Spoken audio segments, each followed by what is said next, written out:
Have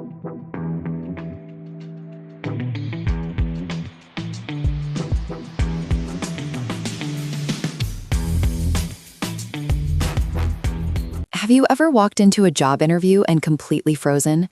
Your mind goes blank. You know what you want to say in your own language, but the words just won't come out in English. You start saying and I think maybe, and then you see the interviewer's expression change and your heart sinks. Oh, that's such a real feeling. I've heard this from so many learners.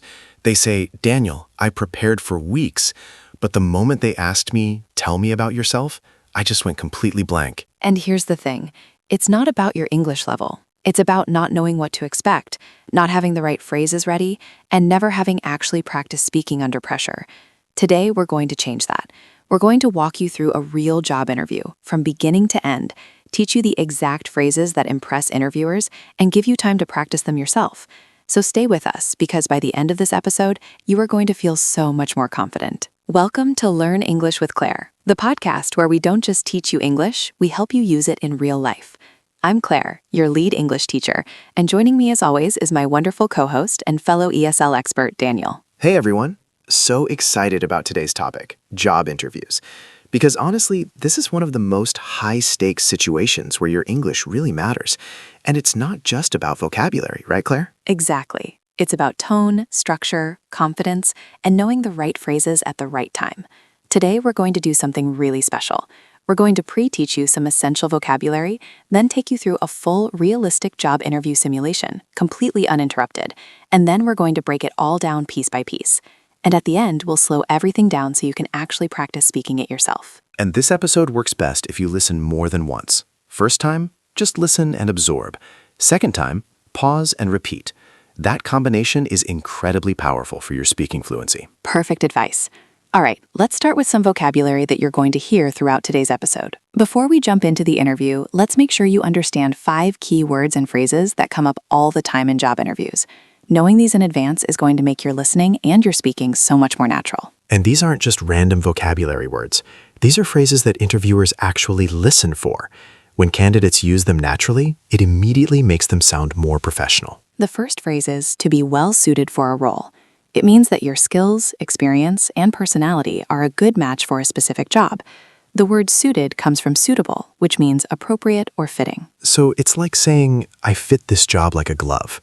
If someone says, I believe I'm well suited for this position, they're not just saying, I want this job. They're saying, I am the right person for this job. There's a confidence there. Exactly. And notice the structure, well suited for. You always follow it with for and then the job or role.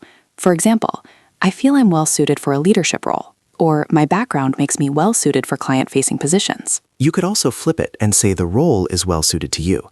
This position seems well suited to my strengths.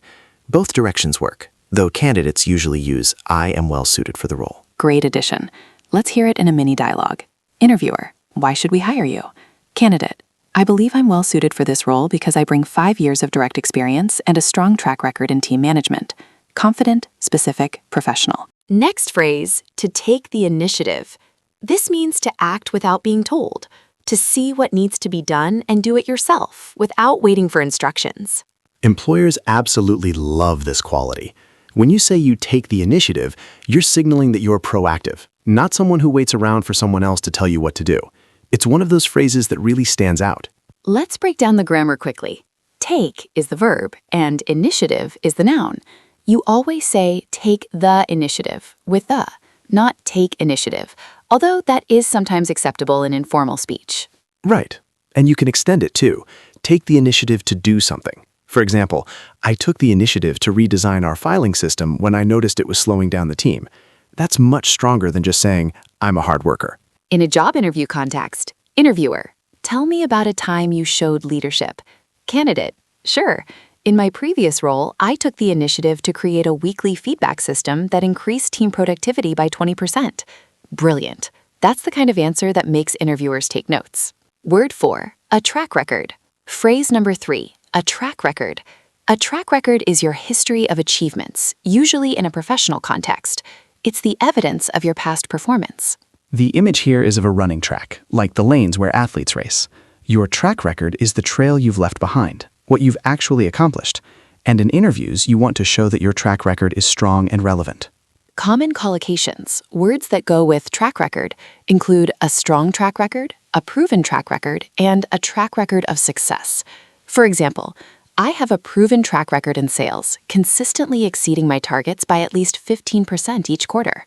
And proven is such a powerful modifier there. It says, this isn't just something I claim. It's been demonstrated and verified. That kind of language builds real credibility in an interview. Mini dialogue. Interviewer, what can you bring to this company? Candidate, I bring a strong track record in project management, having led over 20 cross-functional teams to on-time delivery. Short, clear, and impressive. Word 4, to collaborate. This means to work together with other people toward a shared goal. It's more formal and professional sounding than to work together, and employers use it constantly. And the noun form is collaboration, and the adjective is collaborative. So you might hear, we have a very collaborative work culture here. Or you might say, I thrive in collaborative environments. That's a beautiful sentence for an interview. Let's look at a subtle but important distinction. If you say, I like working with people, that's okay. It's simple and honest. But if you say, I thrive in collaborative environments and believe that the best outcomes emerge from diverse perspectives, that's a completely different impression. Same idea, but professional, articulate, and specific. And you can use collaborate with, meaning you're working with specific people or teams. For example, in my last role, I collaborated closely with the marketing and design teams to launch a new product. Perfect. Mini dialogue. Interviewer, how do you work in a team? Candidate, I really enjoy collaboration. I believe strong communication and mutual respect are the foundation of any effective team. Smooth, confident, and professional. And our fifth and final pre-teach phrase, results-driven. This is a compound adjective, and it describes someone who is focused on achieving measurable outcomes. Not just someone who works hard, but someone who cares about what that hard work actually produces. It's almost like a keyword on a CV, on a resume. Hiring managers scan for this language. If you say, I'm results-driven, combined with actual examples, it signals that you understand what businesses care about. They care about outcomes, not just effort. And the structure is simple. I am results-driven. Or as a modifier, I have a results-driven approach to my work. Or I'm looking for a results-driven team where my contributions are measured and recognized. That last one also shows you want accountability, which is actually attractive to good employers. You can also combine it with track record from earlier. I have a results-driven track record, consistently delivering above expectations. 2 power phrases in 1 sentence. Lovely. Excellent. Okay, let's do a quick summary of our 5 phrases before we move on. 1, well suited for a role. 2, take the initiative. 3, a track record. 4, to collaborate. 5, results-driven. You're going to hear all of these in our upcoming interview scenario. All right, it's role play time. I'm going to step into the role of Mr. James Peterson, Head of Talent Acquisition at Novatech, a mid-sized technology company. And Daniel, you are Sarah Chen, a candidate interviewing for the position of Marketing Manager. Ready. And listeners, your job right now is simply to listen. Don't stop to analyze, don't worry about every word. Just let the conversation flow over you and notice the overall rhythm and feel of a professional English interview. We'll break everything down afterwards. Listen for our 5 vocabulary phrases, see if you can spot them, and pay attention to the structure of Sarah's answers. Okay, Daniel, let's go. I'll start us off. Good morning, Sarah. Please come in and take a seat. I'm James Peterson, Head of Talent Acquisition here at Novatech. It's great to finally meet you in person. Good morning, Mr. Peterson. Thank you so much for having me. I've been looking forward to this conversation. Of course. Before we get into the formal questions, can you take a moment to walk me through your background? Just a brief overview of who you are and what brings you to Novatech. Absolutely. My name is Sarah Chen, and I have 7 years of experience in digital marketing, with a particular focus on brand strategy and content development. I started my career at a small startup, which gave me a really strong foundation in wearing multiple hats and working in fast-paced environments. From there, I moved into a more senior role at Global Media Solutions, where I led a team of 10 and was responsible for our entire digital presence across 4 international markets. I'm drawn to Novatech because I believe my background makes me well-suited for a company that's at an exciting growth stage, and I'm genuinely excited about the opportunity to help shape your brand narrative going forward. That's a great overview, Sarah. So you mentioned Novatech's growth stage. What specifically attracted you to our company, beyond what you might have read on our website? That's a great question. What really caught my attention was your recent expansion into the Southeast Asian market. I actually followed the Novatech journey from the sidelines for about 2 years before this opportunity came up. I was impressed by how you maintained brand consistency while adapting your messaging to very different cultural contexts. That's something I'm genuinely passionate about, the intersection of data and storytelling in global markets. I also spoke to a colleague who worked here previously, and she described the culture as both challenging and deeply collaborative, which is exactly the kind of environment where I do my best work. Interesting. Let's talk about leadership. Can you describe a specific situation where you had to lead your team through a difficult challenge? Sure. About 2 years ago, our team was midway through a major product launch campaign when we discovered that a key piece of our strategy, a partnership with a large influencer, had fallen through unexpectedly just 3 weeks before the launch date. The team was understandably stressed. Instead of escalating the problem immediately, I took the initiative to quickly gather the team, map out what we still had, and identify alternative channels we could activate on short notice. Within 48 hours, we had rebuilt the campaign around a micro-influencer strategy and a boosted paid media plan. The launch actually outperformed our original projections by 18%. What I learned from that experience is that a calm, solution-focused mindset is often the most important thing a leader can offer in a crisis. That's a very strong example. I want to ask you about data. How comfortable are you with using data to drive your marketing decisions? Very comfortable. I'd actually describe myself as quite data literate, though I also believe data needs to be interpreted with context. In my previous role, I worked closely with our analytics team to develop a custom dashboard that tracked not just vanity metrics like impressions and likes, but deeper engagement signals, things like scroll depth, return visit rates, and assisted conversions. We used that data to make real-time adjustments to our campaigns, which significantly improved our ROI over time. I have a results-driven approach, and I think data is the language through which results speak. I appreciate that perspective. Let me ask you about collaboration. Marketing doesn't operate in isolation. How have you navigated working with other departments, particularly ones that may have had different priorities? Yes, that's something I've thought a lot about. In my experience, the tension between marketing and other departments, especially sales and product, often comes down to a language barrier more than a genuine conflict of interest. Marketing speaks in brand and awareness, sales speaks in leads and conversions, product speaks in features and roadmaps. What I found effective is establishing regular joint meetings where each team shares their current priorities and how they overlap. I collaborated very closely with our sales director in my last role to create a shared content calendar that served both brand awareness and pipeline goals. It took a few months to get the rhythm right, but once it clicked, both teams felt genuinely supported. Excellent. We're coming toward the end, Sarah. A couple more questions. Where do you see yourself in 5 years? In 5 years, I'd love to be in a position where I'm driving marketing strategy at a senior level, ideally as a VP or Chief Marketing Officer. But more than the title, what I'm really focused on is continuing to grow as a strategic thinker and a people leader. I want to be the kind of leader who builds high-performing teams, develops talent, and contributes to an organization's long-term vision. I see Novatech as a place where that kind of growth is not only possible, but encouraged. That's great to hear. Last question. Do you have any questions for us? I do, actually. I'd love to understand what success looks like in this role at the 6-month mark. What would you want to see from the person who takes this position to feel confident that it was the right hire? That's a really thoughtful question, Sarah. Honestly, by 6 months, we'd want to see you fully integrated with the team, with at least one major campaign launched under your direction. We'd want to see strong relationships built across departments and a clear strategic roadmap for the next 12 months in place. It's ambitious, but based on what you've shared today, I think it's well within your reach. That's really helpful and very exciting, honestly. Thank you so much, Mr. Peterson. I've really enjoyed this conversation, and I'm even more enthusiastic about the opportunity now than when I walked in. Likewise, Sarah. We'll be in touch by the end of the week. Thank you for coming in. Thank you. I look forward to hearing from you. Well done. Great job, Daniel. How did that feel from the candidate side? Honestly, it's interesting even just performing it. You can feel the difference between a weak answer and a strong one as you're saying it. When Sarah uses those 5 phrases, there's a natural confidence that comes through. It feels different in your mouth. That's such a good observation, and that's exactly why speaking practice matters. Okay, let's break it all down. Let's go back through the interview and pull out the most powerful moments and really understand why they work. I want to start with the very first thing Sarah said after "Good morning. I've been looking forward to this conversation." That's such a simple sentence, but it's doing a lot of work. Say more about that. Well, first, grammatically, it's the present perfect continuous tense. I have been looking forward to. That tense signals that something started in the past and is still relevant now.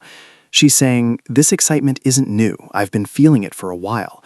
It sets a tone of genuine interest immediately. And notice what she didn't say. She didn't say, I am happy to be here. That's fine, but it's quite neutral.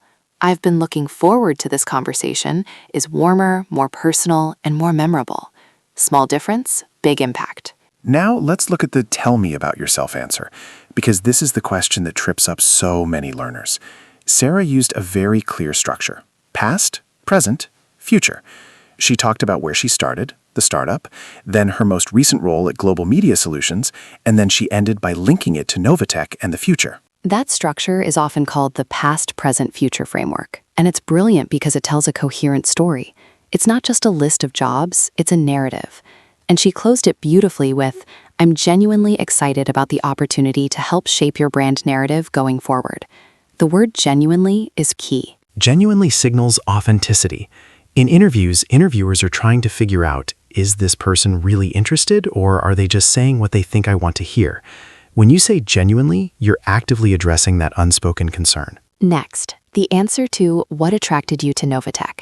She did something very few candidates do. She demonstrated that she had followed the company's journey over time. I actually followed the Novatech journey from the sidelines for about 2 years before this opportunity came up. That's powerful research signaling. And she got specific. She mentioned the Southeast Asian expansion and brand consistency across cultural contexts. That level of specificity tells the interviewer, I didn't just Google your company this morning. I genuinely know you. And then she connected it to her own passion, the intersection of data and storytelling. That's a beautiful phrase, by the way. It is. The intersection of X and Y. It's a great way to describe an area of professional expertise that blends two things. You could say the intersection of technology and education, or the intersection of design and user experience. It sounds sophisticated, but it's actually very logical. Now, the leadership question. Sarah used the STAR method: situation, task, action, result. She described the situation, a campaign falling apart. The task, rebuilding it fast. The action, taking the initiative, gathering the team, creating a new plan.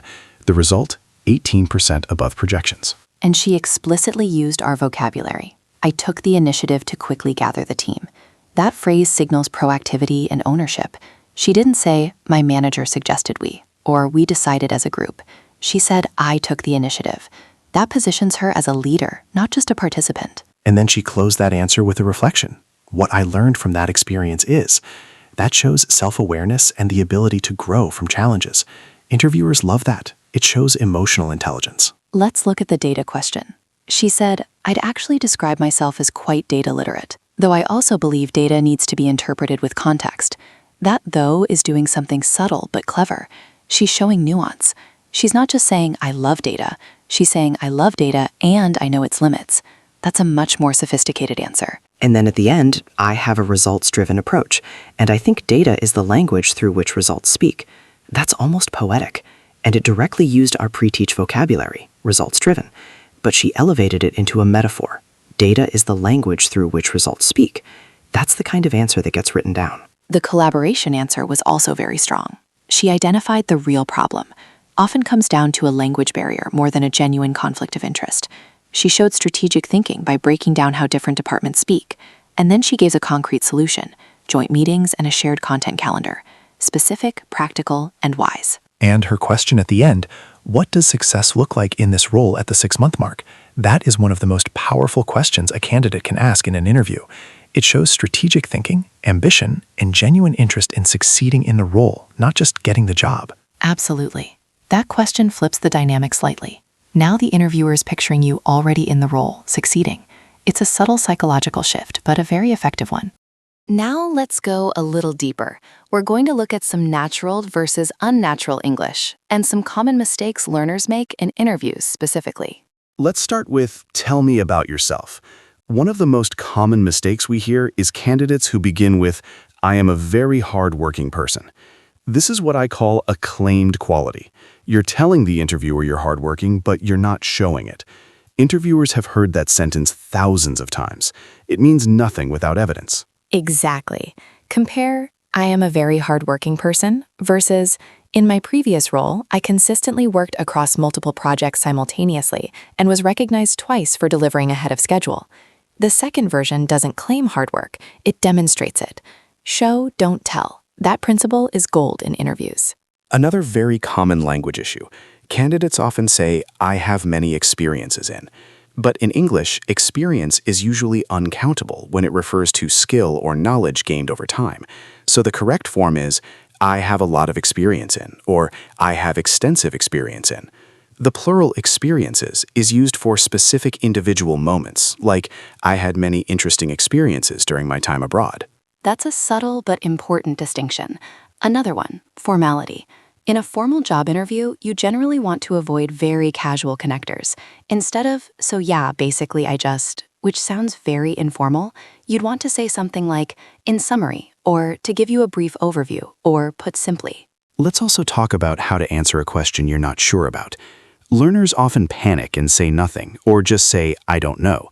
But there are much more professional ways to handle uncertainty. You can say, that's a great question. Let me take a moment to think through that. Or, I'd want to reflect more carefully on that before giving you a definitive answer. But my initial thought is, both of these buy you thinking time while actually making you look more thoughtful, not less. And one more, how to talk about weaknesses. This is often asked as, what's your greatest weakness? A weak answer is, I work too hard. That's a cliche. Interviewers genuinely don't like it. A much better approach is to name a real area of development and immediately show what you're doing about it. For example, I've historically found public speaking challenging, particularly in very large groups. It's something I've actively worked on. I joined a Toastmasters club 8 months ago, and I've already presented to audiences of over 100 people twice. It's still a growth area, but I'm genuinely committed to improving. That's honest, self-aware, and proactive. Notice also the phrase actively worked on. That's a great phrase for interviews. It shows you're not passive about your development. Great. Let's also quickly revisit sentence stress, because in spoken English, where you place stress changes the meaning. Consider, I have experience in this area. Stress on have, meaning yes, I do, contrary to what you might think, versus I have experience in this area. Stress on this, meaning specifically this area, not necessarily others. Same words, different messages. Conscious sentence stress makes your English sound much more fluent and intentional. Okay, here we are, guided speaking practice. This is the part of the episode where you don't just listen, you speak.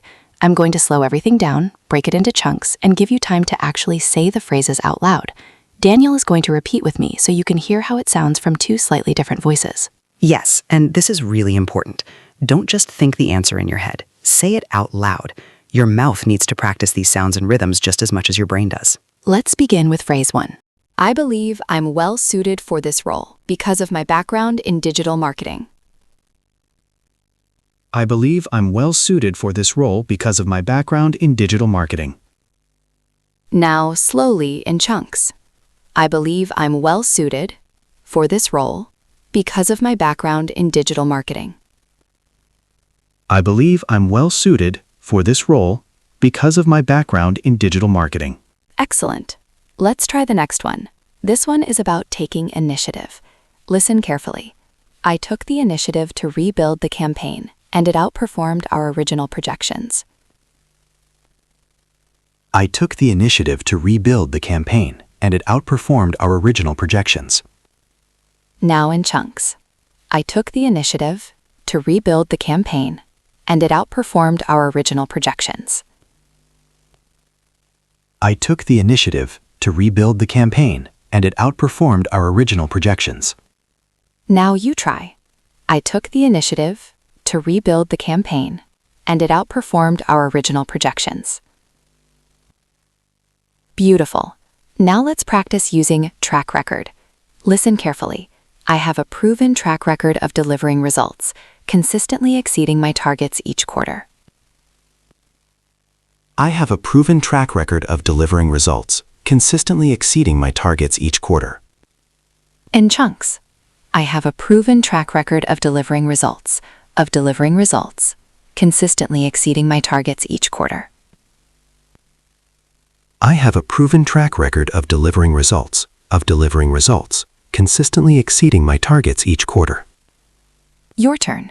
I have a proven track record of delivering results, consistently exceeding my targets each quarter. Great work. Now, collaboration. Listen carefully. I thrive in collaborative environments and believe the best outcomes come from diverse perspectives. I thrive in collaborative environments and believe the best outcomes come from diverse perspectives. Now you. I thrive in collaborative environments and believe the best outcomes come from diverse perspectives. Last one, and it's a powerful one. Listen carefully. I have a results-driven approach, and I believe data is the language through which results speak. I have a results-driven approach, and I believe data is the language through which results speak. In chunks, I have a results-driven approach, and I believe data is the language through which results speak. I have a results-driven approach, and I believe data is the language through which results speak. Your turn. I have a results-driven approach, and I believe data is the language through which results speak. Wonderful. Now let's put it all together with one final practice, a mini tell me about yourself answer. Listen first, then try it yourself. This is a great challenge. Let's hear it, Claire. Listen to the full answer. I have 7 years of experience in marketing, with a strong focus on brand strategy. I have a proven track record of delivering results, and I describe myself as results-driven and highly collaborative. I'm well suited for this role because I take the initiative and I'm passionate about using data to drive meaningful outcomes. I have 7 years of experience in marketing, with a strong focus on brand strategy. I have a proven track record of delivering results, and I describe myself as results-driven and highly collaborative. I'm well suited for this role because I take the initiative and I'm passionate about using data to drive meaningful outcomes. Now in chunks. I have 7 years of experience in marketing, with a strong focus on brand strategy. I have a proven track record of delivering results, and I describe myself as results-driven and highly collaborative. I'm well suited for this role because I take the initiative and I'm passionate about using data to drive meaningful outcomes. Say the full thing now. What an episode. Let's bring it all together. Today, we covered 5 essential job interview phrases that will make you sound confident, professional, and credible in any English language interview. Let me say each one once more. 1. I'm well suited for this role. 2. I took the initiative. 3. I have a proven track record. 4. I thrive in collaborative environments. And 5. I have a results-driven approach. These aren't just vocabulary words. They are the building blocks of a strong professional identity in English. And the other big lesson from today is structure. Remember the past, present, future framework for tell me about yourself. Remember the STAR method, situation, task, action, result, for behavioral questions. And remember the principle of show, don't tell. Don't claim qualities, demonstrate them through specific stories and numbers. We also talked about some important language distinctions: experience versus experiences, how to handle a question you're unsure about with grace, and how to answer what's your greatest weakness without falling into the classic I work too hard trap. And we touched on how sentence stress can actually change the meaning of what you're saying in spoken English, something that makes a real difference to how natural and confident you sound. And honestly, I think the most transferable lesson from today is this. A great interview isn't about performing. It's about communicating clearly, specifically, and honestly about who you are and what you can do. The language we taught today helps you do exactly that in English. Beautifully said, Daniel. The goal is always communication, not perfection. Every time you practice, you get closer to the version of yourself who walks into that interview room and thinks, I've got this. Before we say goodbye, I have a challenge for you. I want you to listen to today's episode one more time. But this time, pause after each of Daniel's answers in the role play and try to say a version of it yourself. Use our 5 phrases. Use the STAR structure. It doesn't have to be perfect. It just has to be spoken. Because speaking is a skill, and like all skills, it develops through practice. And if you want even more practice, write your own tell me about yourself answer using the past, present, future framework and at least 3 of our 5 phrases. Then read it out loud 10 times. Time yourself. See how it starts to feel more natural with each repetition. And if you found this episode valuable, please subscribe to Learn English with Claire. Leave us a review if you can. It genuinely helps us reach more learners around the world who need exactly this kind of help. And share this episode with one person who has a job interview coming up. You might just change their life. We also love hearing from our listeners. Have you had a memorable job interview experience, good or bad? Let us know in the comments or on our social media. Your stories inspire our episodes. That's all for today's episode of Learn English with Claire. Thank you so much for spending this time with us. I hope you're leaving today's episode feeling more prepared, more confident, and more excited about your next interview. Remember, every expert was once a beginner. Every fluent English speaker once stumbled over their words. The only difference is they kept going, and so will you. Until next time, keep practicing, keep speaking, and keep believing in yourself. You've got this. See you in the next episode. See you there. Bye for now.